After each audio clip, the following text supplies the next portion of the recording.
You're still listening Fit for Life. Terima kasih untuk kalian yang masih setia mendengarkan kami di 94,8 FM Fit Radio Bandung. Dan juga tentunya kami menyapa Anda selamat pagi. Ya, sedang dalam perjalanan, hati-hati, fokus berkendara begitu ya. Dan tentunya ya selama sampai tujuan, aktivitasnya lancar hari ini, agenda yang akan dilakukan juga tentunya lancar semua. Pada mendengar istilah hipnotis, Fit Listeners, ini kata yang memang mungkin sudah familiar di telinga kita ya. Banyak dari kita yang mengaitkannya dengan modus kejahatan hingga acara hiburan pada televisi. Dan di dalam kedua kondisi tersebut, ini korban ataupun orang yang menjadi objek hipnotis seringkali kehilangan kesadaran dan juga mudah terperdaya seolah-olah dengan kekuatan gaib begitu ya. Nah, mengenai bagaimana informasi lebih lengkap mengenai hipnosis ataupun hipnotis, ini akan dibahas bersama narasumber kami di segmen ini dengan tema hipnosis, gendam, sihir, atau bersama Dr. Yus Nugraha MA, psikolog sebagai Kepala Pusat Inovasi dan juga Penelitian Psikologi PIPP Fakultas Psikologi Universitas Pajajaran. Halo Pak Yus. Selamat pagi. Selamat pagi Pak. Mas Regi. Ya, sehat. Apa kabarnya hari ini? Alhamdulillah sehat, terima kasih Pak Yus sudah bertanya. Sehat Pak Yus? Alhamdulillah nih, cerah ceria hari ini. Cerah ceria, cuaca juga mendukung begitu ya? Betul sih. Bagaimana Kang? Ini Pak Yus, terima kasih telah menyempatkan waktu untuk kesempatan hari ini bergabung bersama kami di Fit Radio Bandung. Dan juga tentunya bersama Pak Yus sendiri kita akan membahas mengenai hipnosis, gendam, sihir, atau ya ini semacam hal yang juga tentunya mungkin berkaitan dengan hal tersebut.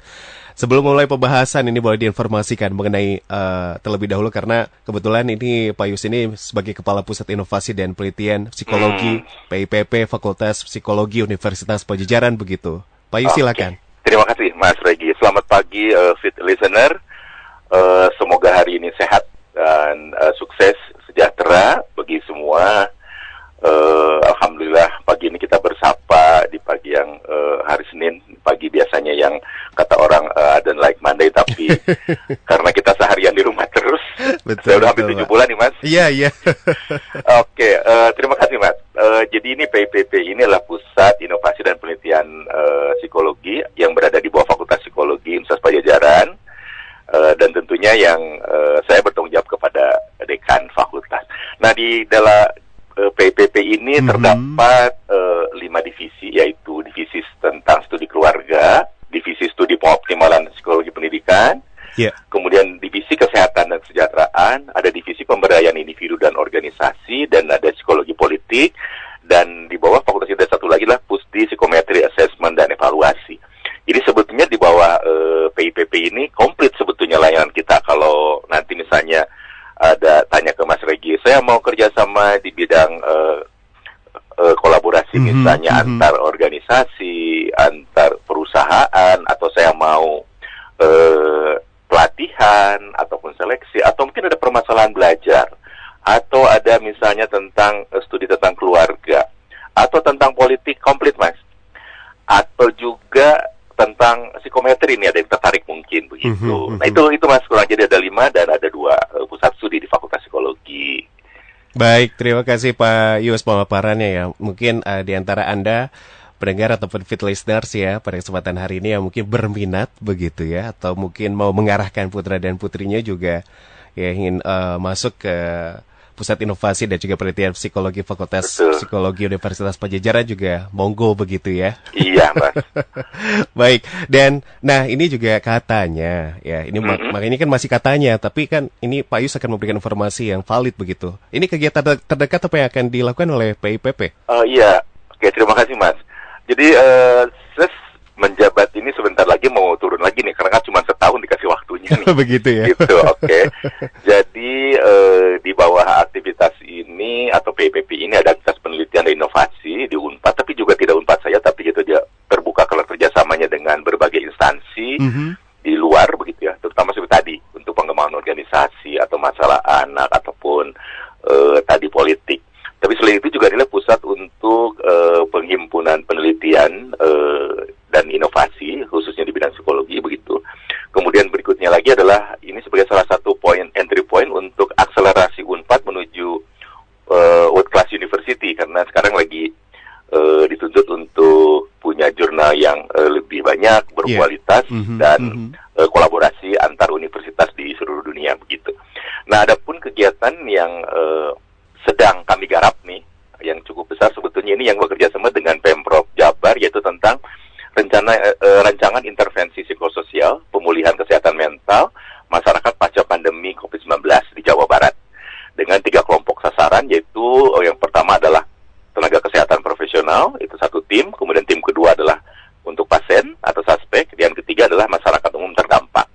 Kemudian kedua yang sedang kita garap adalah kajian sumber daya manusia dengan BPH Migas, itu mengenai asesmen psikologi pegawai PNS dan non-PNS, dan yang sekarang nih mau besok kita ketemu adalah program optimasi organisasi dengan kerjasama Dirjen Pelindungan Konsumen dan Tertib Niaga Kementerian Dalam Negeri. Nah, ini 3 besar ini sih sebetulnya yang sedang kami garap sekarang. Dan aktivitas yang cukup besar ini, terima kasih kepada Jo Gilang nih dan tim hipnotis dari Unpad, ada Kang Aul, ada Lupa Gini, Kang Dai, Bu Nina, ada tim di situ, ada inisiasi untuk membuat satu kegiatan yang cukup besar. Dengan segera saya tangkap, mari kita laksanakan begitu, Kang. Jadi, nah ini jadi kegiatan yang tanggal 30 ini sangat besar menurut saya gitu. Makanya terima kasih sekali lagi kepada Fit Listener nih, dan juga ke Fit Radionya, Fit FM, yang telah bersedia untuk mengundang kami di sini, memberikan sosialisasi secara luas. Gitu, Mas. Baik, Pak Yus, terima kasih informasinya dan tentunya harapan mudah-mudahan program yang akan direncanakan ya dalam waktu mungkin sisa dari tahun 2020 ini juga dilancarkan begitu ya Pak Yus ya. Oke, terima kasih. Ya, walaupun kondisinya di tengah pandemi ini tetap dimaksimalkan ya. Betul ya, Pak? Betul. Oke, terima kasih, Pak. Baik, itu dia tentunya informasi untuk mengawali perbincangan kita pada kesempatan hari ini bersama Pak Yus Nugraha, Fit Listeners ya. Nah, ini sesuai tadi sedikit dibahas, ini ada istilah yang mungkin sudah familiar ya kalau misalkan masyarakat mendengar istilah ataupun kata hipnosis ya, terus juga mungkin kadang suka dikaitkan dengan paradigma di tengah masyarakat dengan stigmatisasi istilah gendam, sihir dan sebagainya begitu Pak Yus ya. Betul. Nah, berhubungan dengan hipnosis sendiri, nah ini tentunya Pak Yus berkenan untuk menjelaskan apa sebetulnya yang dimaksud dengan hipnosis dan apakah memang benar ini sama dengan sihir, gendam, dan hal-hal demikian. Pak Yus, silakan. Oke, terima kasih Mas Regi. Sebetulnya saya bukan ahli di bidang hipnosis, tapi mudah-mudahan saya bisa menjelaskannya sehingga ini menjadi tidak blur, confused di masyarakat, karena betul. Persepsinya rasanya kalau orang dengar hipnosis, aduh, saya takut di hipnosis gitu. Nanti tersirat, uang saya hilang, barang saya hilang, tidak ingat apapun. Nah, mudah-mudahan pertemuan saya dengan Mas Regi dengan Fit FM ini bisa memberikan satu kejelasan yang betul-betul begini toh. Dari beberapa ahli ini sebutnya bahwa hipnosis suatu prosedur yang melibatkan suatu proses kognitif gitu di dalam imajinasi atau biasanya disebut dengan proses imagery itu, di mana individu akan dipandu oleh hipnoterapis gitu untuk merespon suatu sugesti ya, untuk mengubah sensasi, persepsi, pemikiran, perasaan, dan juga perilaku akhirnya gitu loh. Jadi sebetulnya ini suatu proses yang cukup panjang karena memang dilakukan secara sistematis dan juga secara ilmiah begitu loh, Pak. Nah, itu yang berbeda dengan pada umumnya di masyarakat. Nah, kemudian juga ada yang menyatakan bahwa satu definisi lain bahwa secara ilmiah bahwa merupakan suatu kondisi kesadaran khusus gitu, di mana pikiran berada dalam kondisi yang reseptif, artinya siap menerima gitu, sehingga dapat dilakukan perubahan atau modifikasi berbagai program, nah itu yang nanti dilaksanakan oleh terapis, program pikiran dengan cepat, mudah, dan permanen. Nah, di sini sebetulnya. Itu yang secara ilmiah demikian Mas prosesnya. Adapun ini yang sering ada sihir, ada gendam. Secara umum dasarnya relatif sama, begitu. Jadi ada suatu proses transformasi energi, begitu ya. Kalau saya silakan istilah saya ini tadi setelah berdiskusi, biasanya berjarak jauh, gitu ya, bisa dilakukan dengan jauh ataupun dengan treatment atau tadi disebutnya adalah dengan melalui tap. Jadi biasanya orang di tap di pundak atau di tangan atau melalui mata, gitu ya Mas ya. Nah, itu adalah medianya biasanya. Nah, kalaupun kita melihat contohnya tadi lah gendam, sihir, pada prinsipnya adalah prosesnya relatif sama, hanya saja pemanfaatannya ini Mas nih, penggunaannya nih. Jadi bukan untuk Ya, Pak Yus. Kenapa Mas? Ya, tadi sempat terputus. Ini sudah gitu. kembali, Tapi silakan. justru digunakan untuk hal-hal yang jelek gitu loh, untuk yang jahat gitu. Dan memang nanti akan sampai ke sana misalnya bagaimana sih caranya begitu. Jadi di sini bahwa sebenarnya sihir itu sudah lama banget itu dari zaman dahulu kala kita sejak belum lahir mungkin sudah dikenal. Di negara-negara Arab sihir gendam itu juga cukup terkenal begitu Mas gitu. Nah jadi secara ilmiah demikian Mas itu prosesnya. Baik, terima kasih Pak Yus. Demikian juga pendengar ya. Jadi hipnosis secara ilmiah sudah disampaikan juga penjelasan yang dikaitkan juga dengan istilah gendam, sihir, dan lain sebagainya. Dan memang kalau untuk masyarakat Indonesia saya paham ataupun saya lihat memang kebanyakan malah stigmatisasi ataupun pemahamannya lebih ke hal-hal yang sihir begitu dibanding dengan kegunaan ataupun tujuan lainnya begitu Pak. Betul, itu yang saya mengkhawatirkan sebetulnya. Jadi memang kalau hipnosisnya sendiri sudah dikenal ya di tengah masyarakat. Iya, betul Mas. Jadi sudah sejak awal 19 begitu, terutama biasanya dulu diterapkan pada kedokteran gigi yang mungkin sekarang Bu Gilang mengembangkannya dengan hipnodontik itu begitu ya. Dan ini hampir bisa diterapkan pada semua persoalan begitu loh, baik kelompok remaja maupun dewasa gitu loh. Asal saja tergantung nanti aspek apa yang ingin ditindaklanjuti, aspek mana yang ingin diatasi gitu loh Mas. Jadi sudah berkembang cukup lama ini gitu. Hanya saja mungkin tidak bekennya kesini adalah justru malahan berkembang di masyarakat gitu kan gitu loh. Baik. Nah, tentunya kan tadi Pak Yus sendiri sedikit menjelaskan ya mengenai cara kerja dan juga sebetulnya untuk teknisnya seperti apa ya dalam hal tersebut. Tapi memang harus menggunakan media ya, seperti yang tadi mungkin dengan cara menyentuh atau dengan melihat mata dan lain sebagainya. Tapi memang cara kerjanya seperti itu ataupun memang harus seperti apa Pak? Nah, saya mencoba melihat beberapa prosedur dan itu memang dalam kondisi ilmiah, artinya secara ilmiah itu melalui suatu prosedur yang sangat ketat, Mas. Jadi harus dilalui ini. Bahkan celotehnya para terapis yang sangat-sangat ahli pun itu tidak bisa ditalar istilahnya atau langsung diucapkan, tapi harus melalui satu prosedur. Nah, contohnya ini yang terutama mungkin saya mencoba melihat kepada Pak Adi Gunawan ini yang cukup bagian di Indonesia begitu ya. Jadi ada 4-5 tahapan ini untuk melakukan suatu prosedur hipnotis ini. Saya akan coba mulai dari awal ya Mas ya. Jadi pertama adalah disebutnya dengan pengawalan atau ya memulai. Nah di sini adalah klien yang datang itu harus sadar memiliki masalah. Jadi tidak boleh yang tiba-tiba saya mau datang gitu terus tidak punya persoalan, tidak. Jadi saya dengan secara sadar datang ke terapis, saya punya persoalan A begitu. Nah disitulah dilakukan suatu pengisian administratif, isi formulir, bertanya tentang gejalanya, persoalannya apa, masalahnya apa, sejak kapan, lengkap sekali Mas di situ. Dan di situ mulai dilakukan wawancara dan anamnesa yang cukup panjang, biasanya bisa 60 sampai 10 menit, begitu loh. Jadi itu suatu tahap awal inilah yang sangat menentukan bagaimana reaksi atau bagaimana tahap berikutnya akan dilaksanakan. Itu di pengawalan, jadinya anamnesa, bertanya kenapa Anda datang, apa persoalannya, digali secara mendalam. Nah itu yang saya masukkan tadi bahwa prosedurnya itu sangat ketat, ditanya satu persatu, begitu ya, tidak sekedar dalam wawancara biasa. Kemudian yang kedua itu tahap induksi. Itu di sini setelah kita mengetahui tentu tadi di persoalan pertama ya yang panjang banget kita sudah menggali lewat wawancara, itu klien itu dituntun ke bawah sadar begitu ya melalui teknik pendalaman. Nah ini ada yang kalau melalui tadi energi itu ada mulai beta, theta, delta, boleh nanti sampai kita ke sana. Tapi di sini adalah setelah kita mengetahui betul apa yang kita gali di pertama tadi, kemudian kita sebagai terapis mengerti, oh sekarang klien ini berada di dalam tingkat kedalaman seperti ini, begitu loh Mas. Nah, pada saat itulah itu namanya diinduksi, kemudian masuklah ke tahap 3 adalah pendalaman. Nah, kita akan mengetahui bahwa klien ini berada di tingkat kedalaman yang mana, begitu. Jadi apakah ini terlalu sangat deep, ekstrim, begitu, atau biasa saja. Nah, inilah yang nanti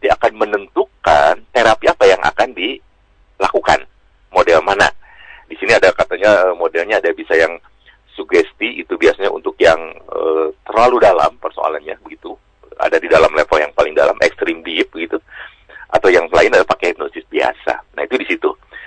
Nah di sini ketemulah sudah dengan terapi mana, model mana gitu yang akan digunakan. Kemudian tahap keempat barulah dilaksanakan terapinya. Nah dalam terapi ini tadi kalau kita sudah tahu di level mana kondisi klien ini berada, maka lakukanlah itu. Nah di dalam sini pun ada yang dinamakan nanti ada semacam persyaratan nanti Mas yang akan berlanjut, itu adalah seperti apa sih kalau disebut negosiasi atau syarat supaya bisa persoalan yang disampaikan oleh klien ini tuntas begitu loh ya. Jadi kedua belah pihak merasa cukup untuk bisa menyelesaikan, kemudian klien pun merasa tuntas dengan persoalannya. Nah dalam terapi ini yang seperti saya katakan tadi sangat ketat.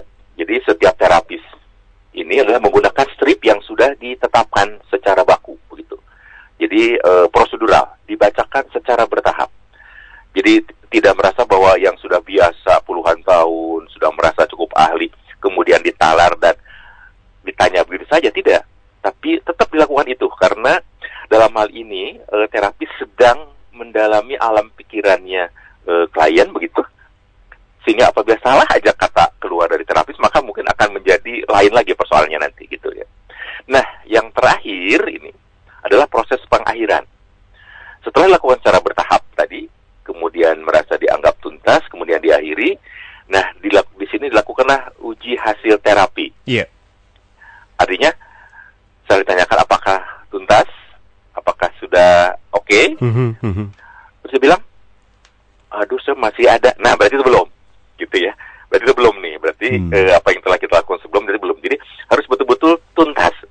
Ada yang dimaksudkan dengan pre dan post uji hasil katanya gitu Mas. Jadi contohnya ini yang sampaikan di situ adalah, Mas punya fobia nggak? Kalau untuk fobia ada beberapa begitu Pak. Jadi contohnya nih di situ yang paling ekstrim kan biasanya contohnya kecoa katanya ya. Kecoa paling banyak. Jadi biasanya dari itu biasanya wanita. Iya. Kenapa sih kecoa takut amat dia? Takut bukan, jijik bukan, pokoknya fobi lah ngelihat kecoa seperti apa. Nah gitu. Jadi pertamanya bisa begitu ya. Jadi jangankan melihat langsung di depan mata, ngelihat gambarnya aja, gitu membuat gerakan atau perilaku yang berbeda. Nah itu mungkin tahap awal ya waktu datang ya. Jadi pada saat akhir terapis harus sudah bisa melihat bahwa bagaimana setelah sesi terapi berakhir, dicoba lagi, ditunjukkan. Wah dia sudah berani mulai dengan memegang gambar itu, tentu tidak dengan binatang langsung ya Mas, pakai dengan memegang. Nah berarti itu saat itu sudah cukup tuntas. Tapi kalau misalnya di sesi akhir begitu dilihatin, dia masih murungkut apa sih namanya, takut gitu, itu belum tuntas berarti Mas gitu loh ya. Nah itu prosedurnya Mas. Jadi kurang lebih yang ini yang paling umum yang mungkin ada di Indonesia. Ada sih pakai metode yang dari luar negeri, tapi saya pikir mungkin ini sudah cukup berpengalaman Pak Adi ini, sehingga ini akan mudah mungkin untuk diterapkan. Itu loh Mas. Baik, jadi tentunya itu dia pendengarnya gambarannya ya. Lalu, nah kalau misalkan memang mengenai hal ini jelas, kalau dijalankan secara baik dan dengan sesuai dengan tujuannya, ini justru manfaat yang akan didapat. Betul Pak? Betul. Karena tentunya yang kita tahu takutnya adalah sudut pandang dari masyarakat sendiri, bahkan mungkin masyarakat secara luas adalah hal-hal yang negatifnya Pak. Itu yang mungkin kurang saat ini ya, maksudnya kurang sekali untuk edukasi masyarakat saat ini mengenai hipnosis seperti ini. Baik, nah berarti ini positifnya banyak ternyata pendengar ya, kalau misalkan sesuai dengan tujuannya. Nah, ini kalau misalkan mengenai tata laksana ataupun penanganannya sendiri, kalau misalkan dengan hipnosis sendiri, manfaat yang didapat dan juga berapa kali biasanya treatment ataupun tata laksana bisa dilakukan Pak? Ya terima kasih. Ya Mas, itu pertanyaannya menarik, bahwa buat apa sih datang saya ke terapis untuk dihipnosis kan begitu Mas ya? Oke, jadi menurut beberapa hasil pengalaman, hasil para ahli, dan ini sudah ada asosiasinya di tingkat kita di nasional, di dunia pun bahkan sudah ada, dan ini bisa diklarifikasi bahwa inilah cukup signifikan dan berhasil begitu. Beberapa saja mungkin yang saya sampaikan di sini, apa sih manfaatnya gitu ya dengan sini. Salah satunya adalah mampu menurunkan kecemasan. Nah, jadi biasanya orang yang datang kan, aduh satu tidak jelas ya, apa rasanya seperti ini. Nah itu tadi yang digali 60-50 menit, disitulah yang harus sampai ketemu gitu Mas. Jadi ini apa? Dianya sendiri datang ke situ tidak jelas, apalagi kita. Nah, disitulah harus sampai para aspek katanya datang itu harus diselesaikan. Jadi temukan dulu sampai oh iya ini. Nah, jadi itu salah satunya bisa mampu menurunkan kecemasan.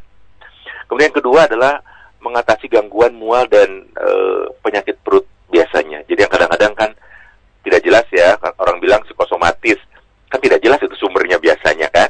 Pokoknya tiba-tiba begitu dengar kata ini atau begitu melihat ini, tiba-tiba sakit perut ya. Biasanya kalau ujian ya, gitu ini contohnya. Nah, itu salah satunya. Kemudian juga menghilangkan rasa lelah.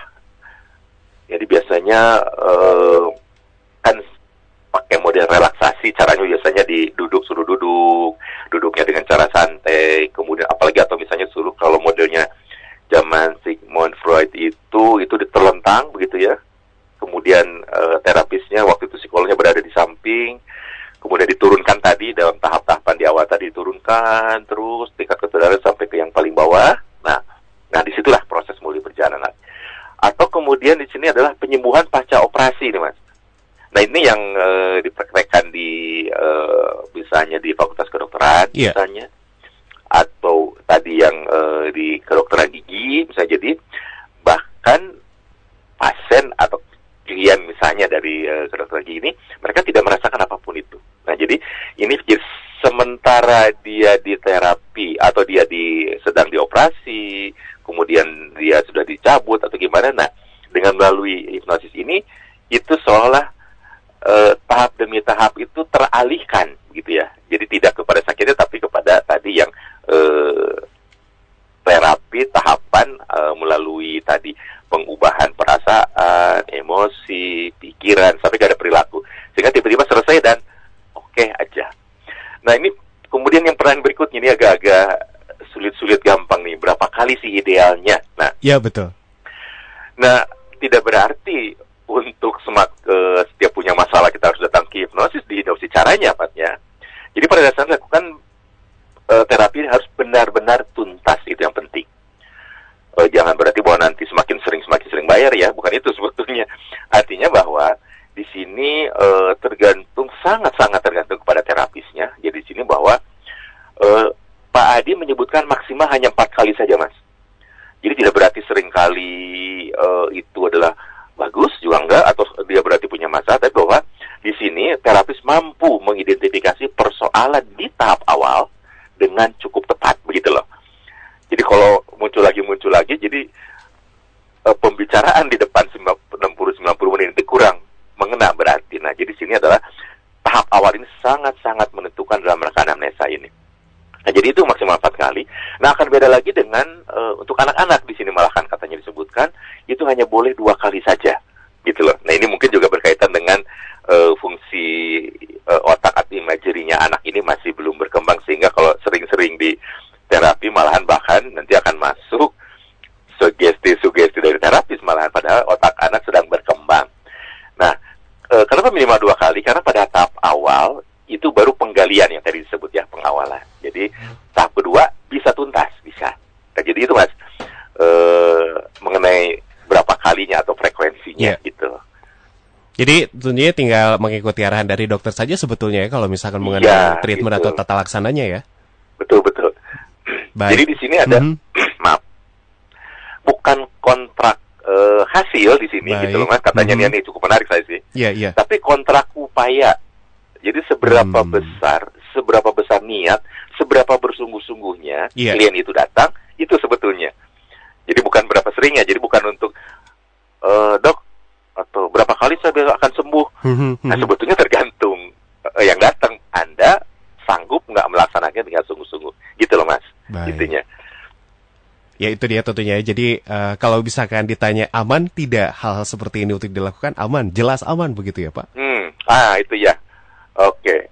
Berkaitan dengan itu, kalau dilihat bahwa amannya iya, karena ini dilakukan secara sistematis melalui kajian ilmiah dan hasil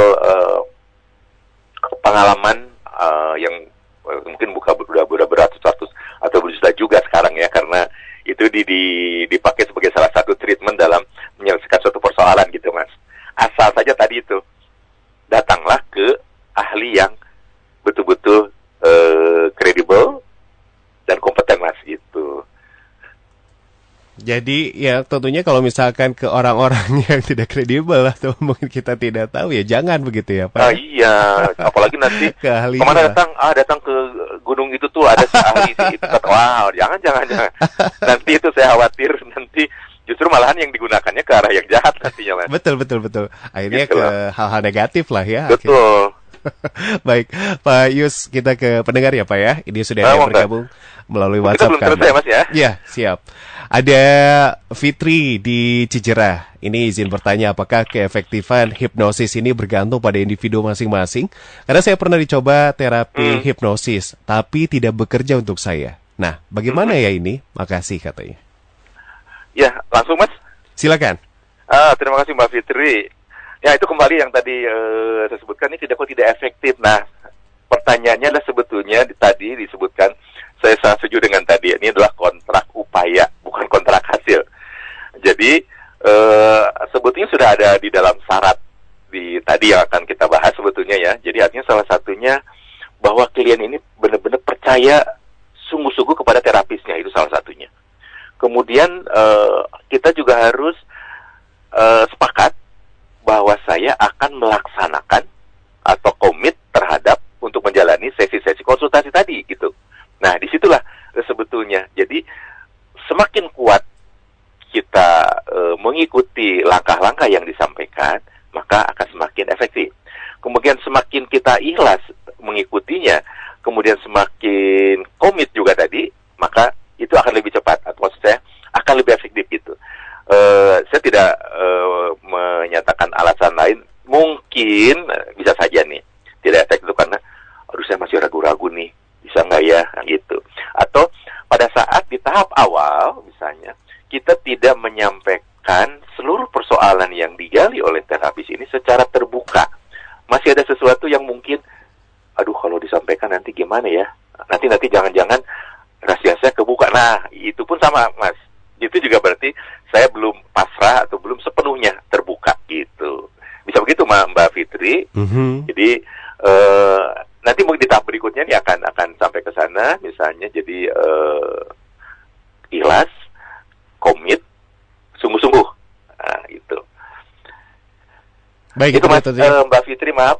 Baik, Pak Yus, terima kasih tanggapannya. Ibu Fitri demikian di Cijerah. Dan berikutnya, salam sehat, saya Gugun di Sarijadi. Nah, biasanya apakah kasus kejiwaan bisa dibantu dengan terapi hipnosis seperti ini? Misal stres ataupun depresi begitu. Terima kasih. Ibu Hud tadi? Ibu Gugun. Oh, Ibu Gugun. Pak Gugun, maaf. Oke, Pak Gugun. Aduh, ini pertanyaannya cukup menarik ini mengenai apakah hipnosis ini bisa digunakan.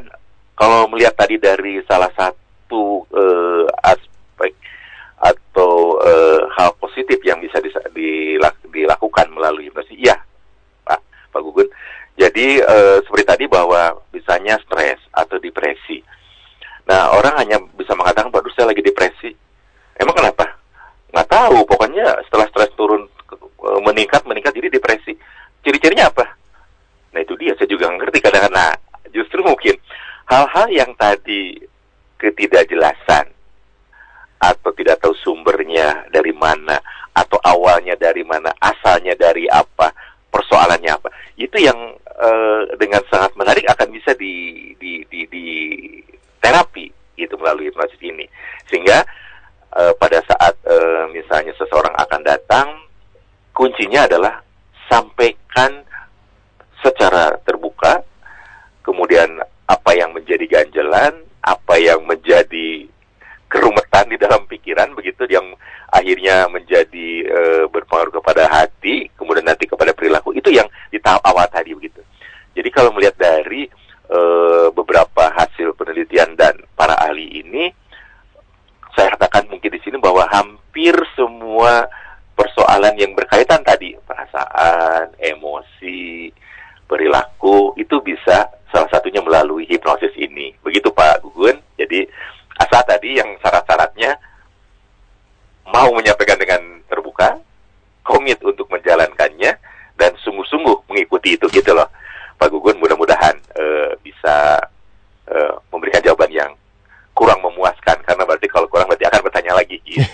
Terima kasih Mas Regi. Baik, terima kasih Pak Gugum juga terima kasih sudah bergabung bersama kami. Baik, Pak Yus, karena memang waktu terbatas, apalagi yang mungkin atau yang ingin disampaikan karena belum dibahas ini, tadi. Yang syarat-syarat tadi kayaknya Mas perlu nih. Boleh, silakan. Saya mau coba ini jadi apakah semua orang bisa mendapatkan terapi hipnosis? Betul, gitu? Ada kriteria tertentu? Iya, ada kriterianya. Jadi pada prinsipnya semua usia bisa sebetulnya, bahkan untuk pelayanan jasa gigi, misalnya yang sudah contohnya sekarang yang sudah dikembangkan oleh Ibu Gilang ya. Oke, di sini ada beberapa syaratnya nih yang bisa diikuti. Pertama adalah klien datang atas keinginan sendiri, itu yang pertama. Jadi sadar ya, bukan disuruh, bukan diajak segala macam. Kemudian jelas ada aspek yang ingin diatasinya, apa saja. Kemudian biasanya dalam terapi ini satu sesi hanya menyelesaikan satu aspek saja. Jadi tidak semua persoalan semua diturunkan begitu ya. Kemudian yang berikutnya yang cukup penting adalah klien diizinkan untuk diterapi. Jadi ditanya dulu nanti, bersediakah Anda mau diterapi gitu kan ya. Kemudian yang berikutnya klien memiliki niat sungguh-sungguh untuk berubah dan keluar dari masalah. Gitu. Nah, kemudian yang berikutnya klien percaya sungguh-sungguh kepada terapis, tadi sudah sampaikan. Kemudian klien ikhlas dan pasrah pada saat melakukan terapinya. Kemudian mampu menjalaninya dengan sungguh-sungguh. Yang berikutnya adalah komit untuk menjalani sesi konsultasi. Nah, yang terakhir, karena hipnotis ini bukan kontrak upaya, gitu ya. Dibalik makan, bukan kontrak hasil, tetapi merupakan kontrak upaya. Jadi jangan ditanya kapan hasilnya selesai. Persoalannya aja belum tuntas keluar ya tidak akan bisa diselesaikan. Itu Mas mungkin ya yang ingin disampaikan syarat-syarat tadi begitu. Jadi tidak semua orang tiba-tiba masuk aja gitu kan atau disuruh sana datang. Enggak begitu Mas. Baik, terima kasih Pak Yus. Jadi memang ada kriteria khusus gitu ya. Memang ketika dalam pelaksanaan hipnosis ini akan berjalan dengan lancar. Demikian mungkin ya Pak Yus ya. Iya. Baik, dan kenapa? Silakan. Jadi maksud saya bahkan tadi berkaitan dengan aman nyaman, kemudian ini betul efektif atau enggak. Nah, apabila prosedur dilakukan, syaratnya seperti ini, kemudian dua pihak saling melakukannya dengan prosedur dua-duanya, insya Allah bisa efektif, aman dan nyaman begitu, Pak. Baik, jadi kalau misalkan dari ahli ataupun dari tenaga kesehatan sudah pasti, berarti tinggal dari kerjasama dari pasiennya sendiri begitu ya, harus ada keseriusan. Iya betul. Keseriusan dua dan juga pihak ini sebetulnya hubungan dua pihak sama betul banget. Itu dia. Harus ada kepercayaan. Oh sangat. Takutnya mau semua itu diserahkan kepada terapisnya begitu. Kalau Anda ingin diselesaikan gitu. Karena takutnya dan jangan takut masalah rahasia karena terapis memegang kode etik yang sangat kuat ya, dan pelanggarannya itu sangat besar begitu ya kalau ininya nanti kalau disebut penaltinya begitu ya. Jadi dijamin aman begitu ya. Betul. Baik. Jadi ada kepercayaan dua belah pihak. Betul. Anda ingin sembuh atau Anda ingin turun, percayakan kepada saya. Nah, kalau Anda percaya, saya juga akan membantu dengan sepenuhnya. Gitu. Baik, Pak Yus, terima kasih. Iya. Itu penjelasan untuk melengkapi pada kesempatan hari ini. Dan berikutnya Pak Yus berkenan untuk menyampaikan closing statement untuk pendengar. Silakan. Iya. Tadi kalau mengenai berita seminarnya Mas Regi ya. Oke, jadi mengenai bahasan itu nanti akan kita bahas secara lengkap di acara seminar kita mengenai hipnosis ini adalah di tanggal 30 Oktober ya Mas ya. Yeah.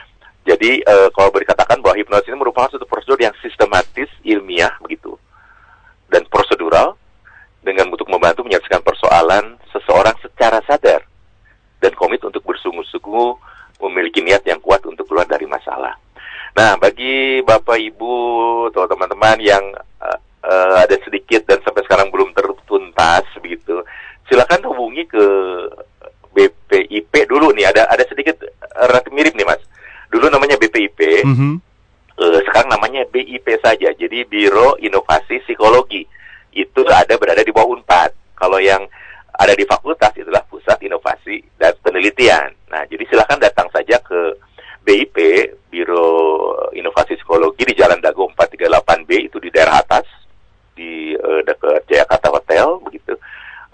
Di sana nanti bisa dilayani dengan seperti disampaikan tadi, dan kontak personnya juga boleh ditulis nggak nomornya? Boleh, silakan. Itu boleh nanti dengan 022 253 3431. Ada Mbak Yofi, ada di sana bisa. Itu saja mungkin Mas, mudah-mudahan bincang-bincang ini bisa memberikan kejelasan sekarang gitu, betul, sehingga orang menjadi tidak bingung ini gendam, ini hipnosis atau apa, sehingga tidak salah pilih dan tidak salah arah begitu. Terima kasih Mas. Sama-sama Pak Yus untuk kesempatan hari ini telah bergabung bersama kami, dan tentunya program-program ataupun acara yang akan dilaksanakan juga berjalan dengan lancar. Amin, terima kasih. Dan selamat beraktivitas untuk hari ini Pak Yus. Selamat jaga kesehatan ya Pak. Terima kasih, salam sehat Bapak Ibu, salam sejahtera buat semua. Terima kasih untuk Fit FM Radio dan kepada Fit Listener atas perhatiannya. Terima kasih, selamat pagi, Assalamualaikum warahmatullahi wabarakatuh. Waalaikumsalam warahmatullahi wabarakatuh. Dan demikianlah Fit Listeners bersama Dr. Yus Nugraha MA, psikolog sebagai Kepala Pusat Inovasi dan juga Penelitian Psikologi PIPP, Fakultas Psikologi Universitas Pajajaran yang telah bergabung di Fit for Life.